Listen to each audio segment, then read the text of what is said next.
الدعاء ده من أعظم الأدعية اللي تضمن لك تحقيق العبودية لله عز وجل. تعالى أقول لكم عليه بس بعد ما تصلوا على الحبيب. رمضان رمضان رمضان يا حبيب رمضان رمضان.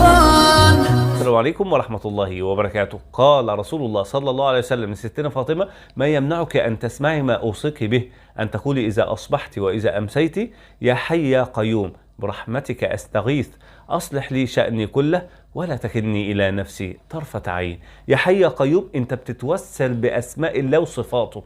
برحمتك أستغيث بتستغيث برحمة ربنا.